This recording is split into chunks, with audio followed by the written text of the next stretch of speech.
Hi everyone, welcome back to my channel and welcome back to a new blog. সকালবেলায় ফুচু চলে এসেছে আমাদের সাথে একটু গল্প করতে। ওর সাথে কিছুক্ষণ গল্প করার পর আমি চলে এলাম রান্নাঘরে। সকাল থেকে বৃষ্টি হয়নি, তো ওয়েদারটা বেশ পরিষ্কারই আছে। তারপরে একটু গরম জল করে লেবু দিয়ে ঢকাঢক করে 1 গ্লাস গরম জল শেষ করে দিলাম। তারপরে মা বলেছিল বড় বাবাকে মুড়ি মাখিয়ে দিতে, সেই জন্য একটু বাদাম ভেজে মুড়ি মাখিয়ে বড় বাবাকে গিয়ে তাড়াতাড়ি পৌঁছে দিলাম। ও তোমাদেরকে তো বলার হয়নি, আমাদের বাড়িতে কালকে এসেছে দিদার গুরুদেব, মানে আমাদের বড় বাবা। এদিকে মা ভাত বসিয়ে দিয়েছে আর আমি এখানে ভাজাভুজিগুলো একটু করে দিচ্ছি।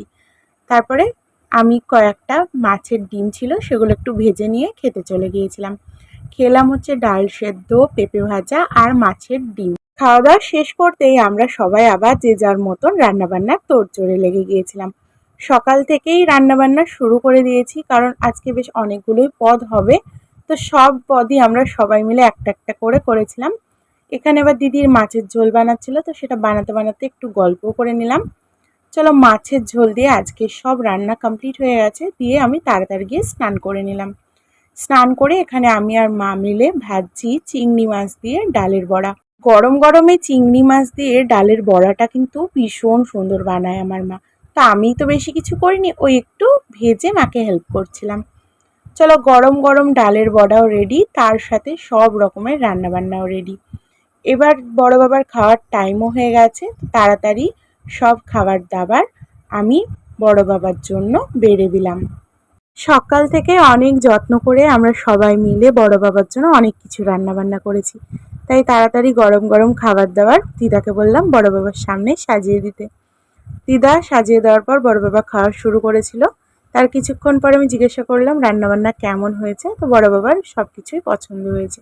বড় বাবার খাওয়া শেষ হওয়ার পর আমরাও খাওয়া দাওয়া করতে বসে পড়লাম। মেনুতে ছিল আজকে নিরামিষ, রুই মাছের কালিয়া, চিংড়ি মাছ ভাপা, চিংড়ি মাছ দিয়ে ডালের বড়া, পেঁপে ভাজা, ছোলার ডাল দিয়ে কচুর শাক, টক ডাল, আর শেষ পাতে ছিল পেঁপের চাটনি। আমি সব কিছু একটু একটু করে খেয়েছি, আর সব থেকে বেশি সুন্দর হয়েছিল আজকের এই বড়াটা। শুধুমাত্র টক ডালটা আমি খাইনি, লাস্টে চাটনিটাকে আমার এত ভালো লেগেছে, বাকি যে চাটনিটুকু ছিল আমি আর দিদি দুজন মিলে খেয়ে নিয়েছি। খাওয়া দাওয়া করতে করতেও বড় বাবা এখানে গল্প শোনাচ্ছিল।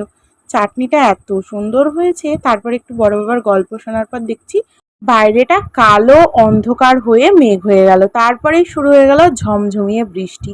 এই বৃষ্টি দেখে আমার তো ইচ্ছে করছিলাম একটু গিয়ে ভিজে আসি, তো দিদি আর মায়ের বকা খেয়ে চুপ করে রইলাম। তারপরে ঝমঝম করে বৃষ্টি হচ্ছিল। তো আজকের এই মিনি ব্লগটা এত দূরই। ভালো লাগলে চ্যানেলটাকে সাবস্ক্রাইব করো। টাটা।